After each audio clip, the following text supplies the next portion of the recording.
भगवान की प्राप्ति कठिन नहीं है। सर्वगत, सर्वरूप, सर्वमय जो भगवान हैं, जो सबके बाहर भीतर विराजमान हैं, उनकी प्राप्ति का क्या साधन है? भगवान को छोड़ के दूसरा कुछ है ही नहीं।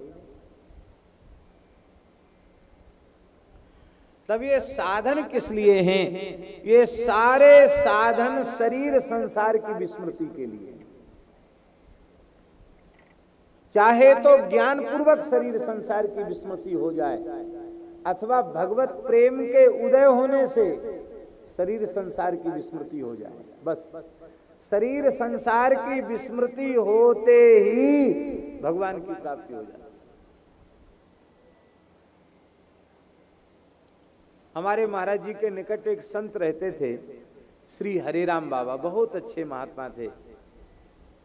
हमारे गुरु भाई सीताराम दास जी, इन्होंने उनकी खूब सेवा की, मुड़ारा से लेके वृंदावन तक। हमारे ऊपर भी बड़ी कृपा थी उनकी।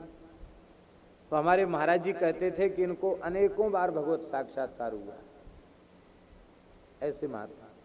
तो हम बालक थे, बाबा से पूछते, बाबा आपको भगवान कैसे दिखते थे, कब दिखते थे? तो बाबा बड़े भोलेपन से कई बार बताते, बच्चा जब कीर्तन शुरू हो जाता और कीर्तन में हरे राम राम राम हरे हरे, हरे कृष्ण कृष्ण कृष्ण हरे हरे, और कीर्तन में जब तन्मयता आती, फिर मुझे होश नहीं रहता कि मैं रो रहा हूं कि नाच रहा हूं, गा रहा हूं। और उस समय जब तदाकार वृत्ति होती तो सारा संसार तिरोहित हो जाता था, कुछ नहीं दिखता, न धरती, न आकाश, न मनुष्य, न पशु, न पक्षी, न दीवाल, कुछ नहीं दिखता। केवल जिधर दृष्टि डालें उधर श्री कृष्ण दिखाई पड़ते। लेकिन ये होता तभी था जब हम बिल्कुल भूल जाते, अपने आप को भी भूल जाते। जब तक अपने आप की भी स्मृति बनी रहती तब तक ये झलक नहीं मिलती। जब एकदम बेसुध हो जाते तो बस वही वही रह जाते और सब कुछ तिरोहित हो जाता। तो ये बात प्रमाणित हो गई कि चाहे ज्ञान से अथवा भगवत प्रेम से ऐसी अवस्था हमारी हो जाए, भगवत अतिरिक्त कुछ है ही नहीं। भगवान के अतिरिक्त जो दिख रहा है वो माया है।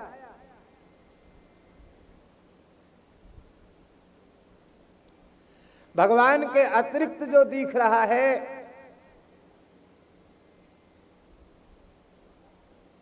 भगवान से भिन्न जो दिख रहा है वही माया है। प्रतिदिन सत्संग एवं दर्शन के लिए श्री महाराज जी के ऑफिशियल चैनल को जरूर सब्सक्राइब करें।